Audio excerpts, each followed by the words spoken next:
नमस्कार साथियों, मेरा नाम अब्दुल जमील है। मैं फिश फार्मर फैमिली ग्रुप का अध्यक्ष हूँ और ये जो मेरे बाजू में बैठे ये श्री विकास दुबे जी हैं, जो हमारे इस ग्रुप के उपाध्यक्ष हैं। हमने फार्मरों की जो भलाई के लिए जो ये हमने मुहिम चलाई है, उसमें कैसे कैसे हम आगे काम करें उसके बारे में ये बताएंगे।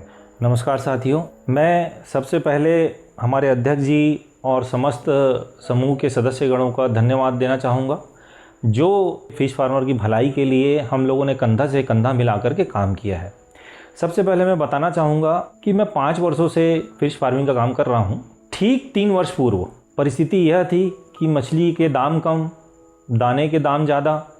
परिणाम स्वरूप मुझे ऐसा लगता था कि मुझे काम बंद कर देना चाहिए। उस वक्त मैं ये सोचने लगा कि 2 रास्ते हैं। मेरे जैसे कितने किसान हैं जो यह सोच रहे होंगे कि काम बंद कर देना चाहिए। साथियों, किसी के जीवन यापन का साधन बहुत महत्वपूर्ण चीज़ होता है। इसको अगर हम गंभीरता से देखें तो ये जीवन और मरण की बात थी। कई लोगों का रोज़गार, बीवी बच्चे, परिवार पालना, इसके लिए आदमी पैसे कमाता है, काम करता है, किंतु उसका रोज़गार ही अगर बंद हो जाएगा तो वो क्या करेगा।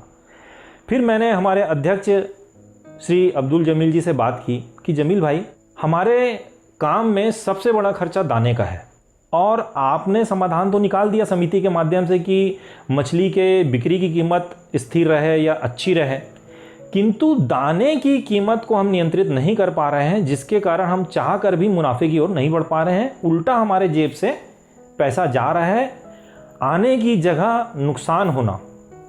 तो कुल मिलाकर मुझे ऐसा लगता है या तो जमील भाई हमको काम बंद कर देना चाहिए या फिर दाने की व्यवस्था करनी चाहिए।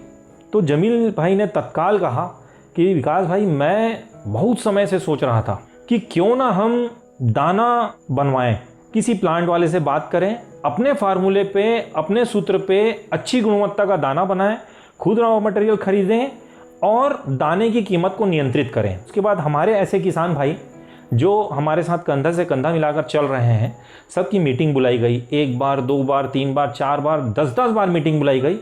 अंततः परिणाम स्वरूप हम लोगों ने हमारे छत्तीसगढ़ के ही अभिजीत सिंह जी हैं, जिनका प्लांट है, लोकल प्लांट है, जिनसे हम दाना भी खरीदते थे, उनसे चर्चा की हमारी समिति के लोगों ने कि क्यों ना हम आपके साथ मिलकर आपके प्लांट को पूरा लेकर के उसमें दाना बनवाएं। तो हमारे साथी अभिजीत भाई ने हमारा पूरा साथ दिया, लेकिन कुछ शर्तें थी और कुछ मुसीबतें भी थी जिसका सामना हमें करना था। वो ये था विश्वास का, पारदर्शिता का, माल खरीदना, फिर उसकी दाने की कीमत तय करना, फार्मूला बनाना, एक फ़िश फार्मर किसान को कैसा दाना चाहिए ताकि FCR मतलब प्रति किलो मछली में जो लागत आती है वो कम से कम आए। उसके लिए हमारे जमील भाई ने साउथ में 2-3 कंसल्टेंसी से बात की। धीरे धीरे हमारी बातें सार्थक परिणाम की ओर बढ़ने लगी। हमने लगभग प्रति वर्ष 6000 टन दाना उत्पादन प्रारंभ किया और आज ऐसी स्थिति है कि हमारे जितने किसान हैं हमारे समूह से जुड़े हुए, जो लगभग काम बंद करने के कगार पे आ गए थे, वो अब अपने पैर पे वापस खड़े हो गए हैं। जो हमको नुकसान होता था वो फ़ायदे की ओर तब्दील हो गया है। दाना बनवाने से हमको 2 लाभ हुए। पहला कि हम उच्च गुणवत्ता का दाना जो 45-46 रुपये किलो में हम लेते थे, आज वो 32-33 रुपये किलो से हमने बनाना शुरू कर दिया और FCR उससे अच्छा 1.6, 1.5 ऐसा FCR आया है। ये बातें सिर्फ मौखिक नहीं है, आप चाहेंगे तो हमारे फार्मरों के इंटरव्यू देख सकते हैं। साथियों, इस सब योजना में जो प्रमुख मेहनत जो हमारे अध्यक्ष जी और हमारी समिति ने मिलकर किया है, मैं उसका उल्लेख ज़रूर करना चाहूँगा। दाना बनाने के पूर्व हमने बहुत सारे प्लांट में जाकर 2-2, 3-3 दिन, 1-1 हफ्ता यह देखा कि दाना कैसे बनाया जाता है, रॉ मटेरियल कहाँ से ख़रीदा जाता है, फार्मूला बनाने के लिए कहाँ कहाँ से एक्सपर्ट से सलाह ली जाती है, किस गुणवत्ता का दाना किस मौसम में बनाया जाता है। इस प्रकार की तैयारियां करने के बाद, लगातार मेहनत करने के बाद हम यहाँ तक पहुँचे हैं। अब हमने फार्मूला तो बना लिया, किंतु उस फार्मूले के अनुसार दाने का उत्पादन हो, उसके लिए हमने क्या किया, एक महत्वपूर्ण कदम उठाया।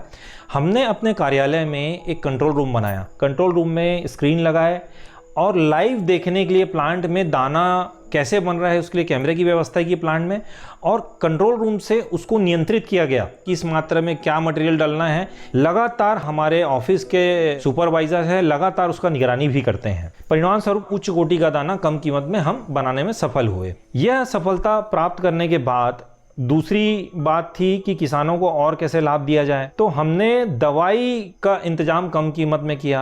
आपको विश्वास नहीं होगा, हम बाजार मूल्य से 60 से 70% कम कीमत में अपने फार्मरों को दवाई उपलब्ध करा दिए। अब इतना कहकर अगर मैं बात समाप्त कर दूं तो आपको पता नहीं चलेगा कि ये हमने कैसे किया। हमने सभी किसानों से उनकी मांग के अनुसार लिस्ट बनवाया कि किसको कितना दवाई लगता है। फिर हमने यहाँ इस राज्य से बाहर जो उसके उत्पादन करता है, प्लांट वाले हैं, उनसे जा कर के अपने लिस्ट को दिया कि हमको इतना दवाई साल में लगता है। तो हमने पूरे प्रदेश के किसानों की लिस्ट बना करके बल्क में दवाई खरीदी, एक साथ पैसा मिला करके।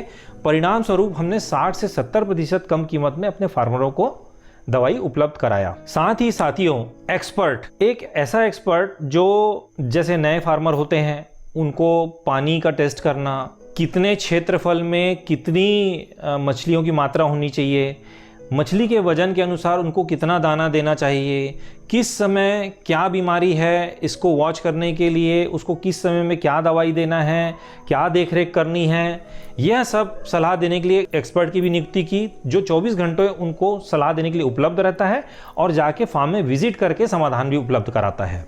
अंत में मैं अपने इस समूह की सफलता के लिए सभी साथियों को, हमारे अध्यक्ष जमील भाई को धन्यवाद देना चाहूँगा, जो रात दिन एक करके, आप यकीन नहीं करेंगे, इनका मोबाइल आप जब लगा लोगे व्यस्त रहता है। फार्मर से संपर्क में रहते हैं, अपने एक्सपर्ट से संपर्क में रहते हैं, फार्मूला आए दिन चेंज करने के लिए पीछे पड़े रहते हैं।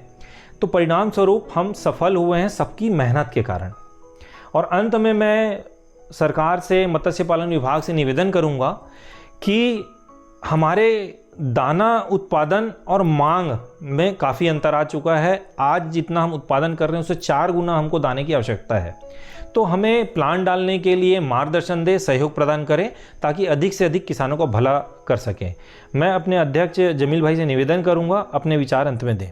अंत में हमारे समिति के दाना उत्पादन क्षमता को बढ़ाने के लिए हम मछली पालन विभाग और सरकार से मार्गदर्शन और पूर्ण सहयोग की उम्मीद करते हैं ताकि भविष्य में हम ज़्यादा से ज़्यादा किसानों को इसका लाभ दिला सके और आत्मनिर्भर बन सके। धन्यवाद।